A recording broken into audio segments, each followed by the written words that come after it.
ക്രൂശിൽ കണ്ടു ഞാൻ നിൻ സ്നേഹത്തെ. ചങ്കുറപ്പുള്ളവർക്ക് മാത്രമേ ദൈവം കുരിശെടുക്കാനായി അവസരങ്ങൾ നൽകുകയുള്ളൂ.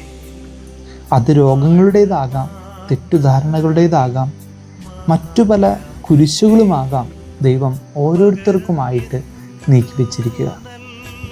നിന്റെ സഹനങ്ങളിൽ, വേദനകളിൽ, ഒറ്റപ്പെടലുകളിൽ നീ ഒരു കാര്യം ആലോചിക്കേണ്ടതായിട്ടുണ്ട്. നീ ദൈവത്തിൻ്റെ മുമ്പിൽ കരുത്തനാണെന്നുള്ള ബോധ്യം. അതുകൊണ്ടല്ലേ ദൈവം നിനക്ക് പലവിധ കുരിശുകൾ സമ്മാനമായി നൽകുന്നത്. ആ കുരിശുകൾ പരാതിയില്ലാതെ എന്ന് നീ ഏറ്റെടുക്കാൻ സാധിക്കുമോ അന്ന് നീ ഒരു ക്രിസ്തുവായി രൂപാന്തരപ്പെടുന്നുണ്ടെന്ന് കൂടി ഓർക്കേണ്ടതായിട്ടുണ്ട്.